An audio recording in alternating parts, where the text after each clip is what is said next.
সেখানে যেখানে 4 জন জঙ্গি পৌঁছতে পারলো সেখানে কেন 10 জন পুলিশ পৌঁছতে পারলো না? এটা আমরা জানতে চাই। আপনারা আমাকে সরকারের সমালোচক বলতে পারেন, আপনারা আমার বক্তব্যকে রাজনৈতিক উদ্দেশ্য প্রণোদিত বলতে পারেন, কিন্তু দয়া করে আমাকে দেশদ্রোহী তকমা দেবেন না। তৃণমূলের সাংসদ সায়নী ঘোষ লোকসভায় দাঁড়িয়ে নরেন্দ্র মোদীকে ধুয়ে দিলেন। উনি বললেন, আমার প্রশ্ন হতে পারে রাজনৈতিক উদ্দেশ্য প্রণোদিত, হতে পারে রাজনৈতিক স্বার্থে, তবে আমাকে দেশদ্রোহী বলবেন না, কারণ আমি দেশের বেটি। চলুন লোকসভায় দাঁড়িয়ে সায়নী ঘোষ কি বললেন শুনুন। আর এই ভিডিওটা ব্যাপক শেয়ার করুন। আর আমার চ্যানেলে নতুন হলে সাবস্ক্রাইব করুন, ফলো করুন। সুযোগ দিয়েছেন অধ্যক্ষ মহোদয়। বহু বছর পরে ভারতের মানুষ এমন একটি সময়ের সাক্ষী ছিল যেখানে জাতের ঊর্ধ্বে গিয়ে, ধর্মের ঊর্ধ্বে গিয়ে, রাজনৈতিক মতবিভেদ মতানৈক্যের ঊর্ধ্বে গিয়ে ভারতবাসী দেশের স্বার্থে এক হয়েছিল। ধনী ভারতবাসী কিংবা দরিদ্র ভারতবাসী, হিন্দু কিংবা মুসলমান ভারতবাসী, শিখ কিংবা খ্রিস্টান ভারতবাসী, আস্তিক কিংবা নাস্তিক ভারতবাসী, মক ড্রিল থেকে শুরু করে ওয়ার ফুটিংয়ে প্রস্তুত ভারতবাসী সকলে মিলে একই সুরে গেয়ে উঠেছিল कि तेरी मिट्टी में मिल जावा गुल बन के मैं खिल जावा है इतनी सी दिल की आरजू। মহোদয়, আমরা ইন্ডিয়ান আর্মড ফোর্সকে শুভেচ্ছা এবং অভিনন্দন জানাই, কিন্তু এর পাশাপাশি থাকবে আমাদের দেশের প্রধানমন্ত্রীর উদ্দেশ্যে কিছু প্রশ্ন, যেগুলো শুধু আমি একজন এমপি হিসেবে বা আমার পার্টির পক্ষ থেকে করব না, করব 140 কোটি ভারতবাসীর পক্ষ থেকে। তার জন্য আপনারা আমাকে সরকারের সমালোচক বলতে পারেন, আপনারা আমার বক্তব্যকে রাজনৈতিক উদ্দেশ্য প্রণোদিত বলতে পারেন, কিন্তু দয়া করে আমাকে দেশদ্রোহী তকমা দেবেন না। তার কারণ আমি একজন দেশের মেয়ে, আমি একজন নির্বাচিত জনপ্রতিনিধি এবং আমি একজন জাতীয়তাবাদী নাগরিক, আর আমি একজন বাঙালিও বটে। Sir, I am a Bengali, and like we all know that Vande Mataram is a war cry that originated from Bengal. Our forefathers have shed blood for this country, and we continue to sacrifice our lives for the unity and the sovereignty of this great nation. Sir, 22 April পহেলগাঁওতে Pakistan sponsored জঙ্গি হানায় যেই 26টি নিরীহ ভারতীয় প্রাণ চলে গেল, তার মধ্যে বাংলা থেকে মনীষ রঞ্জন, সমীর গুহ এবং যাদবপুর লোকসভা কেন্দ্র থেকে বিতান অধিকারী ছিলেন। তার বাড়ি আমি গেছিলাম। ছেলের কফিনের সামনে 80-85 বছরের বৃদ্ধ বাবা মা বিধ্বস্ত অবস্থায় দাঁড়িয়ে আছে। আতঙ্কিত ছোট্ট একটি বাচ্চা কাঁদতে কাঁদতে এ ঘর থেকে ও ঘর দৌড়দৌড়ি করছে এবং উদ্ভ্রান্ত বউ বিলাপ বকে চলেছে। एक चुटकी सिंदूर की कीमत ये गद्दार पाकिस्तान और ये बुज़दिल आतंकवादी क्या जाने, पर नरेंद्र मोदी जी ये जानते थे और इसीलिए उन्होंने नाम रखा ऑपरेशन सिंदूर, जिसे सुन के सबकी भावनाएं जाग उठी और प्रधानमंत्री से हमारी उम्मीदें बहुत ज़्यादा बढ़ गई। किंतु सब भालो जार शेष भालो सेटा हलो कि प्रधानमंत्री की पारलेन शेष अब्दि देशेर मान मर्यादा प्रभाव एवं प्रताप के अक्षुण्ण रखते।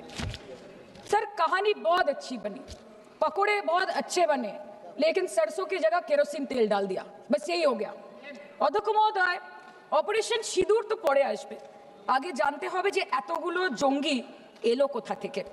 আজকে হোম মিনিস্টার বলছিলেন যে আয়ে তো ক্যা হুয়া, আ গয়ে তো আ গয়ে।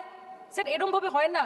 যেখানে হাজার হাজার ট্যুরিস্ট পৌঁছতে পারলো, সেখানে যেখানে 4 জন জঙ্গি পৌঁছতে পারলো, সেখানে কেন 10 জন পুলিশ পৌঁছতে পারলো না? এটা আমরা জানতে চাই। सर, हम बोलेंगे कि आपने घर में घुस के मारा तो आप बोलेंगे देश प्रेमी। हम पूछेंगे कि आतंकवादी कहां से आए तो आप बोलेंगे देशद्रोही। हम बोलेंगे वाह मोदी जी वाह तो आप बोलेंगे देश प्रेमी। हम बोलेंगे नरेंद्र मोदी जवाब दो तो आप बोलेंगे देशद्रोही। ऐसा नहीं होता सर, ऐसा नहीं होता। सही है सर, आपके और हमारे बोलने से कुछ जाता भी नहीं आता भी नहीं। जम्मू एंड कश्मीरेर लेफ्टिनेंट गवर्नर मनोज सिन्हा নিজে পেহেলগাঁও কাণ্ডের সম্বন্ধে সবাইকে বলেছে যে এটি একটি গ্রেভ সিকিউরিটি ল্যাপস। যদি সত্যি এটি একটি চরম নিরাপত্তা ব্যর্থতা হয়ে থাকে, তাহলে কেন ইন্টেলিজেন্স ব্যুরো প্রধানকে কোনো জবাবদিহি করা হলো না? কেন 1 মাসের মধ্যে তার চাকরির মেয়াদ বাড়িয়ে তাকে পুরস্কৃত করা হলো? আপনারা সরিয়ে দিতেন না তাকে? সরিয়ে দিয়ে আপনারা দেশের মানুষকে একটা বার্তা দিতেন that there is no place for intelligence failure and security labs in this country, কিন্তু আপনারা সেটা করেননি। कल के আপনারা বললেন যে জয় পান্ডা বল रहे थे कि ऑपरेशन মহাদেবে হয়তো একজন জঙ্গি মারা গেছে, আজকে হোম মিনিস্টার বলছেন 3 জন মারা গেছে।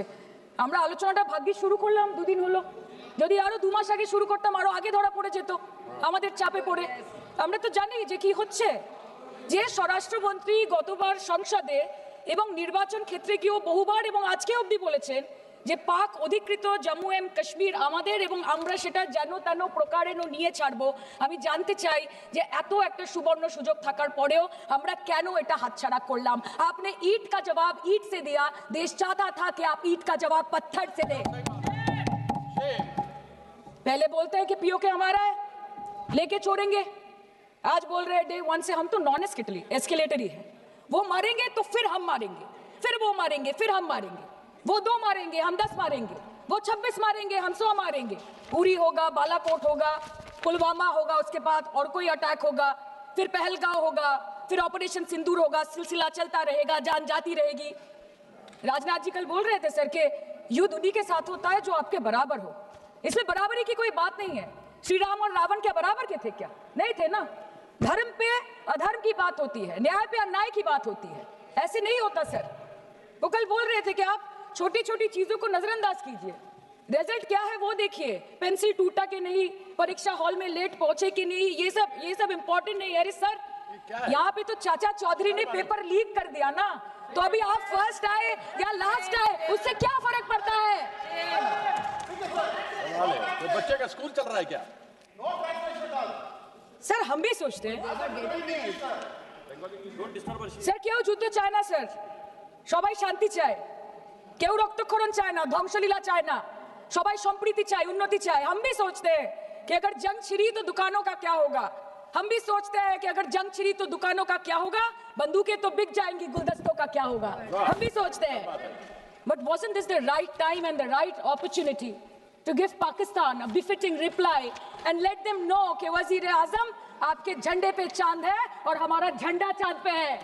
To let Pakistan know कि आप 1 किलो आटे के लिए आपस में लड़ते हैं और हम हर दिन गुरुद्वारे में पूरी और हलवा बांटा करते हैं। फर्क है ना सर? पर जवाब नहीं दे पाए। Despite being at an advantage, we surrender to external interference in the internal matter of this country. Yes, sir, Jammu and Kashmir is the internal matter of India.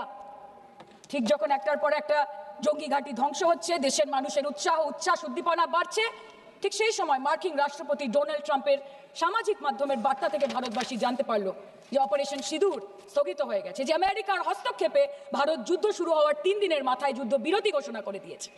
যেখানে 9 তারিখ আমেরিকার উপরাষ্ট্রপতি জেডি ভান্স বলছেন যে it's fundamentally none of our business. সেখানে 10ই মে মার্কিন রাষ্ট্রপতি বলছেন after a long night of talks mediated by the United States, I am pleased to announce that India and Pakistan have agreed to a full and immediate ceasefire.